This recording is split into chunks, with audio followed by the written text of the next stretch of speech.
The line of the prophets. أعوذ بالله من الشيطان الرجيم. بسم الله الرحمن الرحيم. إن الحمد لله نحمده ونستعينه ونستغفره ونستهديه ونعوذ بالله من شرور أنفسنا ومن سيئات أعمالنا. من يهده الله فلا مضل له ومن يضلل فلا هادي له، وأشهد أن لا إله إلا الله وحده لا شريك له، وأشهد أن محمدا عبده ورسوله أدى الأمانة ونصح الأمة وجاهد في الله حق جهاده. أما بعد، فإن أصدق الحديث كتاب الله، وخير الهدي هدي محمد صلى الله عليه وسلم، وشر الأمور محدثاتها، وكل محدثة بدعة، وكل بدعة ضلالة، وكل ضلالة في النار.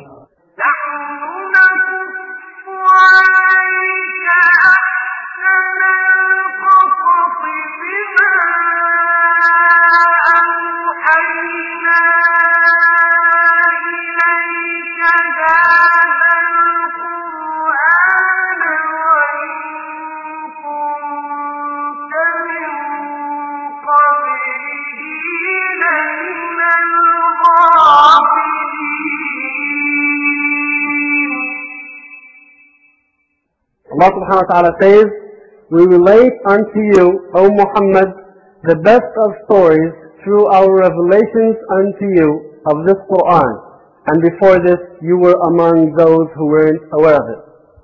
This is from Allah. Allah subhanahu wa ta'ala is the one who is revealing this to Muhammad sallallahu alayhi wa sallam and to this ummah. نَحْنُ نَقُصُّ عَلَيْكَ أَحْسَنَ الْقَصَصِ. Allah subhanahu wa ta'ala says, we relate unto you the best of stories. These are the best of stories because they are dealing with the best of creation. Some of the benefits of talking about the Anbiya. Number one, because Rasulullah was commanded to do so.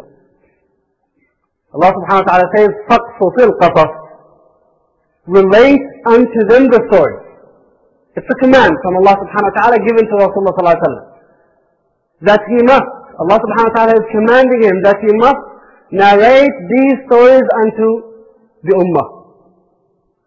So it becomes a duty upon us to relate these stories. It becomes mandatory on us to convey the message of the Anbiya of Allah subhanahu wa ta'ala and their stories. So number one, we are doing this as a ibadah of Allah subhanahu wa ta'ala, to fulfill a commandment of Allah.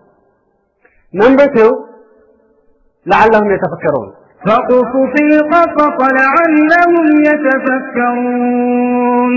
Relate and convey to them the stories. Why? So that they may reflect. لَعَلَّهُمْ يَتَفَكَّرُونَ. So they may contemplate. التفكر. These stories are not to entertain us. These stories are for us to derive lessons and reflect, and to contemplate, and to think about, to deeply reflect on them. That is what we need to do. Number three, another reason why it's extremely important to study the stories of the Anbiya of Allah subhanahu wa ta'ala. Allah subhanahu wa ta'ala says, أُولَئِكَ الَّذِينَ هَدَى اللَّهُ فَبِهُدَاهُ مُقْتَدِهِ. They are those whom Allah has guided, so follow their guidance. They are the ones who are guided. And Allah subhanahu wa ta'ala is instructing Rasulullah sallallahu alaihi wasallam to follow them, to follow their guidance. Because they are the best. We need to have role models. This is very important for the human being to have a role model, especially in the early stages of our life. You find that every human being has role models. If they are not good, they're going to be bad. That is our makeup as human beings. We must have some role models. We must have some people whom we look up to. If we're not going to provide our children and our youth with the role models of the Anbiya and the role models of Rasulullah sallallahu alaihi wasallam and the role models of the Sahaba, they're going to find role models somewhere else. Because human beings cannot live without role models. And Allah subhanahu wa ta'ala is telling Muhammad sallallahu alaihi wasallam that he must follow the way of the Anbiya of Allah subhanahu wa ta'ala. If this instruction was given to Rasulullah sallallahu alaihi wasallam, then what should we do? فَبِهُدَاهُمْ أَتَّبِهْ. Allah subhanahu wa ta'ala is commanding Rasulullah sallallahu alaihi wasallam to follow their way. So we need to study the lives of the Anbiya of Allah subhanahu wa ta'ala so that they can become our role models. Number 4.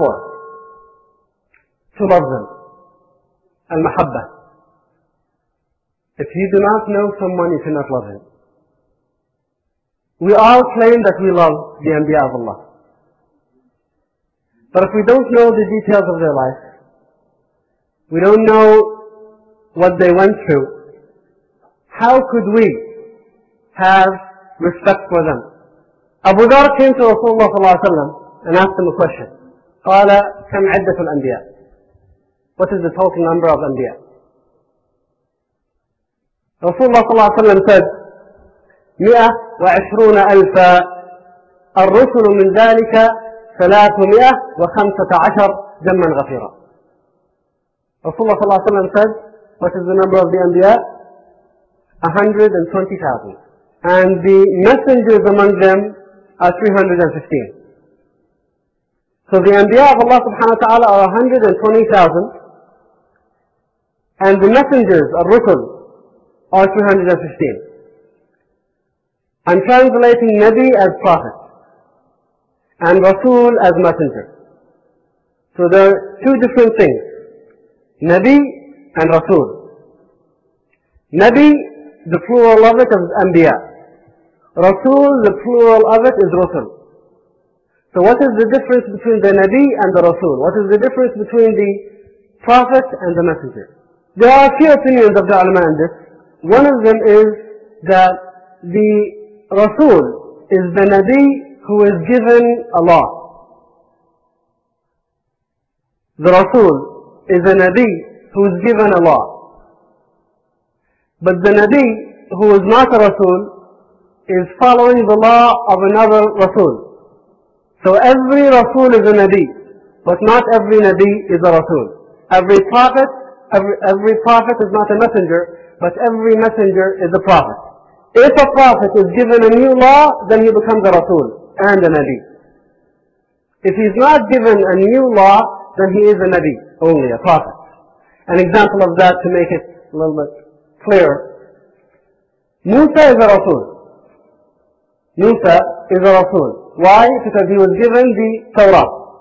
But Harun is not a Rasool. Harun is a Nabi. Why? Because he is following the law of his brother. Harun is following the law of Musa. This is one difference that the ulama give between Nabi and Rasool.